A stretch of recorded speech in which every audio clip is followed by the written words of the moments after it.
You can learn a lot about yourself sitting in a hotel room by yourself. I'm here in Reno, Nevada, at the Sheep Show, the Wild Sheep Foundation. I've had an amazing time, but I'm worn out. I'm on medicine from being sick. Got a lot going on. I'm stressed. I'm tired. It was a crazy travel thing. You can learn a lot about yourself when you're by yourself. And one of the things I've learned on this trip is how much of what I do is because of what breaks my heart. You know, bringing the redeeming love of Christ to hurting children through wildlife encounters, through our Kingdom Zoo Wildlife Center and Wild Wishes programs, is because seeing children hurt and suffering breaks my heart. And hopefully I'm bringing some Christ into their life to bring healing, to bring restoration, and mainly to bring hope. And I also think about other things that have broken my heart. You know, my dad grew up in a very poor family and always felt like he wasn't worthy a lot of times about stuff. And one of the greatest, actually the greatest single thing that brought joy to my wildlife journalist career was my dad getting to go fishing and hunting places he never could have afforded because of my position. That was incredible. And my dad passed away, in fact, on a friend of ours' ranch on a hunting trip where he got the second biggest buck of his life.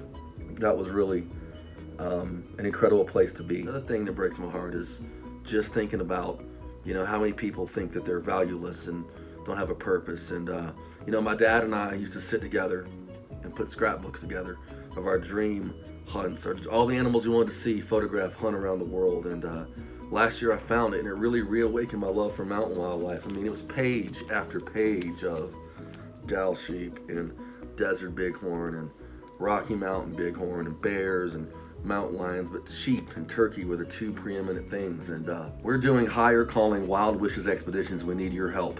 It's taking teens from the Wild Wishes program into Bozeman, Montana, into Rocky Mountain National Park and Estes Park, Colorado, into the Texas Hill Country to teach them the skills of becoming a wildlife conservationist. All the skills I've learned in my career. And they're gonna be making their own scrapbook.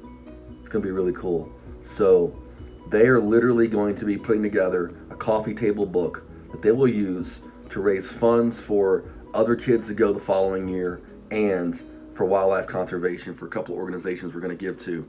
They're going to put together, they're shooting the photos, they're writing the text, I'm directing and producing it, but they're going to be putting it together. They're going to have, in honor of my dad here, their own scrapbook of sorts. I'm bringing this to have a little seat in the banquet for just a little while.